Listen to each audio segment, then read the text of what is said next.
I made a poll on my Instagram account a few weeks ago asking my followers why they feel compelled to make art, and these were their answers.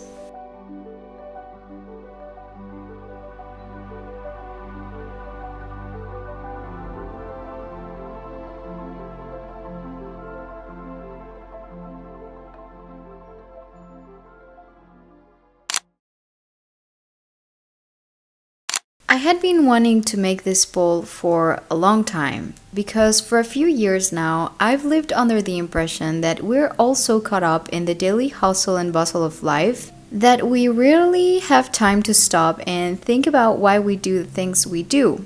Art being one of those things for us artists, of course. At least I can attest to the fact that this was my own experience for many years because you see, I've drawn my whole life since I was a kid. I literally can't remember the first time that I picked up a pencil because I was so young that I don't even have memories from that time. Back then, I simply made art because I wanted to and because I was encouraged to. But as the years went by, I increasingly started doing it because I chose it as my career and I kinda had to if I wanted to eat and pay the bills, which I did. So after one of my most painful periods of burnout, which took place around 2023, I had to stop and ask myself what were my true reasons for making art, especially in the context of a career. Was I pursuing art professionally because I wanted to work in the animation industry? How would I know that I wanted to work in an industry of which I had only heard about from strangers on the internet? And even if after all I made it in, what was going to happen to my career in 5 to 10 years if AI finally took over? Was I pursuing my career because I loved drawing? And was that love really worth the economic precarity and the emotional misery that I was putting myself through? It all felt so confusing. So at the time, I truly had to reconsider whether the prospect of becoming a professional artist was still worth the uncertainty for me. This in turn got me thinking about what was propelling me to make art in the first place, professional ambitions aside. And that eventually drove me to reflect on the reasons as to why we humans feel compelled to create. I think it is only now, almost 2 years afterwards, that I can finally look back and elaborate some sort of conclusion, or rather checkpoint, on this topic. So that's essentially what we're gonna talk about today.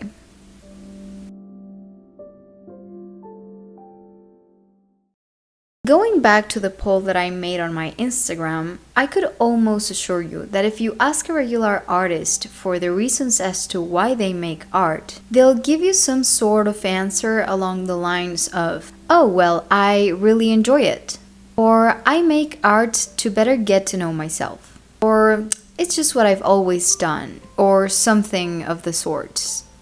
What I mean is that there's a chance you'll find most of the artist's reasons to be self-centered. In the most literal sense, by the way, I don't mean this as an insult. But there's a chance you'll find their reasons to be centered around their ego, related to their self-expression, and overall orbiting around their feelings, perceptions, or current individual needs. You might, if you're an artist, even catch yourself answering something like this, if you direct the question to the mirror. I mean, I've certainly answered something similar myself, I can tell you that. And there's nothing wrong with it. But at least when it comes to the popular way of conceptualizing art, I have the impression that we're used to thinking of it mainly as a medium of individual self-expression and self-actualization. And I just find that kind of limiting. Because if we zoom out, that's actually a very new take in the broader history of humanity. We've made art for so many reasons throughout history, including economic profit, fame, non-profit, social and political causes, and so much more. that the idea of generalizing all of these kinds of creations under the single label of art seems oddly reductive at times, I think. So, for that same reason, and with the purpose of expanding and enriching our own understanding of what art is, I think it can be beneficial for us to dive deep into the different kinds of drives that fuel our art making. Whatever your personal reasons are, I believe they can fit somewhere in the following chart, and that maybe personalizing your own iteration of it could help you get acquainted with your creative process on a much deeper level, hopefully transforming that relationship for the better. Now, as a little caveat, I just want to clarify that human desire is an extremely sophisticated thing, and that our reasons to make art are often intertwined and many times contradictory. So I don't think that any artist's drive will fall only into one of the following categories, since after all we are complex creatures who act in complex ways. So just keep in mind that this pie chart that you're about to see does not intend to become a definitive compilation of all the reasons as to why we humans make art. In fact, I would like to already invite you to think about it more as a rhizome than as a set in stone list. The main idea is only that you can divide your own version of it according to how you feel right now and keep evaluating your motivations from here on. Alright, so without any further preface, let me introduce you to the pie chart of the artistic drive. Now, let's get into what each of these sections means. Number 1, monetary drive. This first kind of drive takes place when our desire for money is the primary force behind our creative efforts. Think about a one-person business that sells handmade animal charms and needs to continuously make them in order to keep the business running. Now, money might not be the artist's single motivator to make art, but if she depends on her business to make a living, chances are she wants to keep it afloat. Another more specific example is the case of Peter Paul Rubens. Yes, the painter, who was, on the one hand, surely a very skilled and prolific artist, but also a very talented businessman who was extremely well connected, married rich, and ran a large art workshop. So much so that his wit and good luck, because let's face it, the guy was already born into wealth, ensured his professional and financial success until his very last day. Another more recent example is, you guessed it, Andy Warhol, whose main idea of business art was described in a New York Times article as follows. The heart of Warhol's idea was that by playing the role of businessman, an artist could turn himself into the latest living example of a commodification he believed none of us can avoid.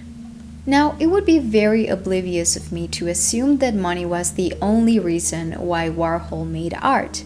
Same with Rubens. I think their projects were about so much more than that, of course. In fact, as the same article puts it, yes, Warhol made good money off some of his projects. When he died in 1987, he was rich.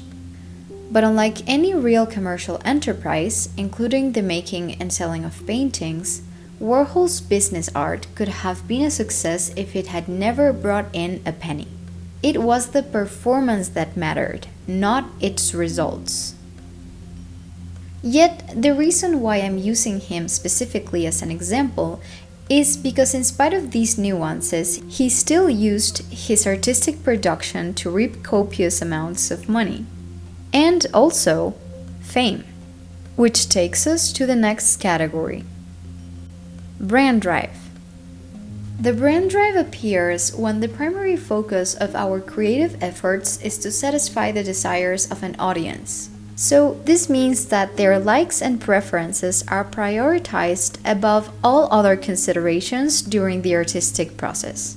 As we're creating, we're not necessarily thinking about the things that we personally want to see or experience, or about those things which maybe we feel like people need to see or experience.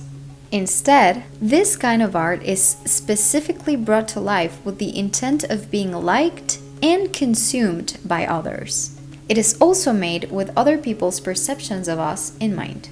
So we make this kind of art with our own reputations in mind.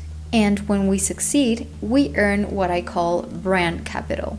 We know we're being motivated by brand capital because when we make this kind of art, we can typically catch ourselves carefully monitoring the artistic process from the outside, vigilantly controlling that the piece will accurately speak for us as individuals and not for itself. All of this sounds very narcissistic and malignant, but most of us act on our brand drive in small, innocent ways. For example, brand-motivated artwork is the kind of art that we produce because we want our Instagram feed looking clean.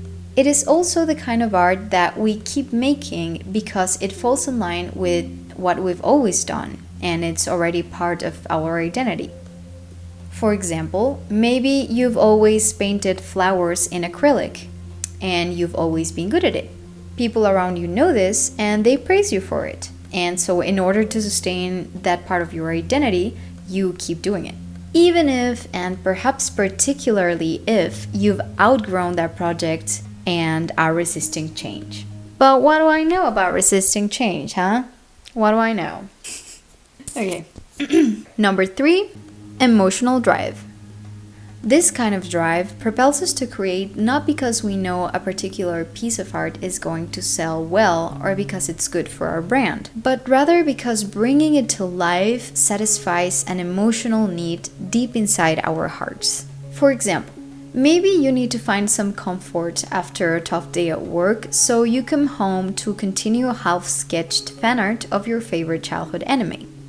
Or maybe you take half an hour to dance to the rhythm of blues in order to enunciate a lingering feeling of melancholy that has been occupying space in your body lately. Maybe you wake up in the middle of the night to sketch an idea of this huge, extraordinary concept that you were dreaming about. This is the kind of drive that I feel like most artists refer to when they answer the question, why do you make art?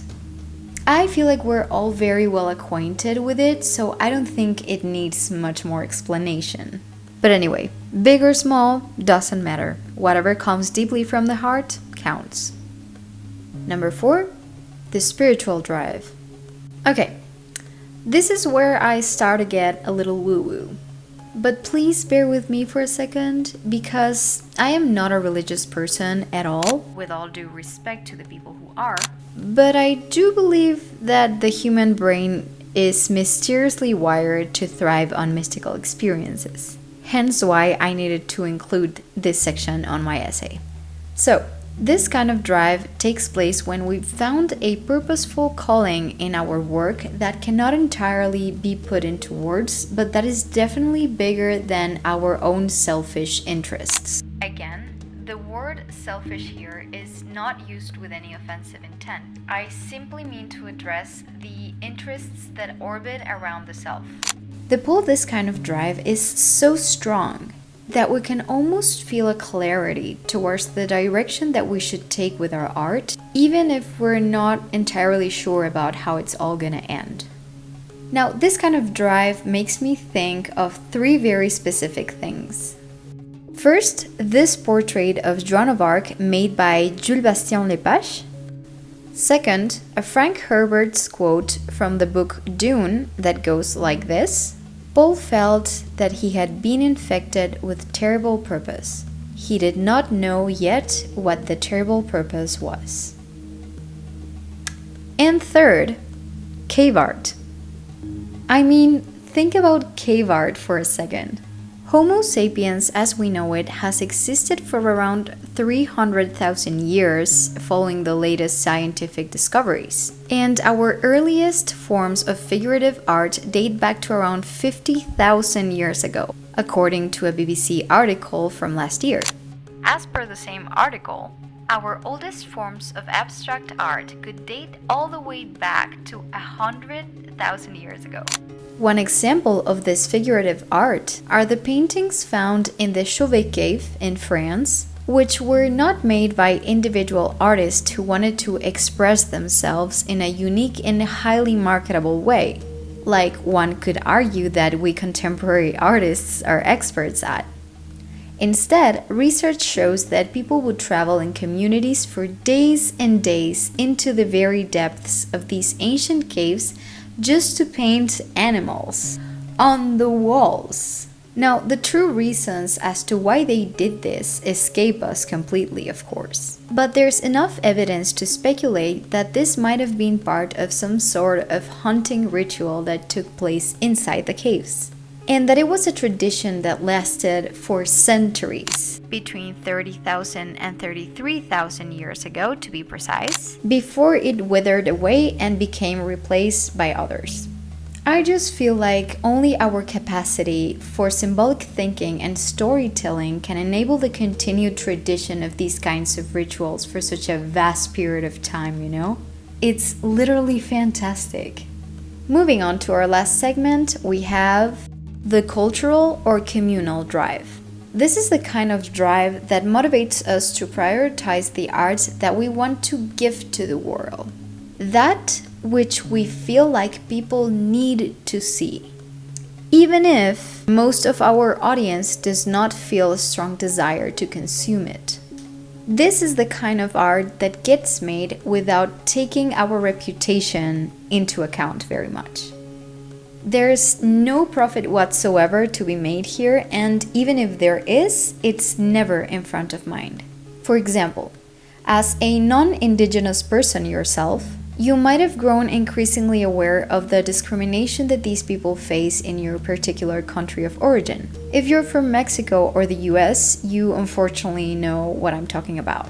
So you decide to write a series of poems about the cause and share them in a dedicated online forum in an attempt to enunciate your empathy and help represent the situation from an outside perspective. Another more casual example could be simply that maybe your mom wants a new portrait of the family and you decide to gift it to her. Let's take a look at the AIDS Quilt Memorial, for instance, which is a monumental community art project born from the AIDS epidemic. It was conceived in 1985, and it invites every person around the world who ever lost someone to the disease to create an individual panel adorned with photographs, personal mementos, and heartfelt messages. Needless to say, you don't have to be an artist to participate. This collaborative effort has resulted in a vast collection of over 50,000 panels, collectively weighing over 54 tons. But beyond its huge size, of course, I think that the quilt's true significance really lies in its impact, because it helped humanize the AIDS crisis back in a time when it was not something that most people would even dare to speak about. The coolest part? Well, according to the official website, it exists entirely thanks to the generous donations of people like you and me. So I'll leave the link in the description box below in case you want to go there and donate $1 or $2, or just check out the project in general.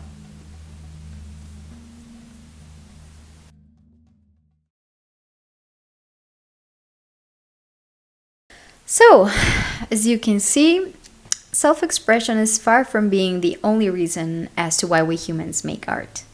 Now, let me just remind you one last time that this chart is not meant to be all-encompassing or anything.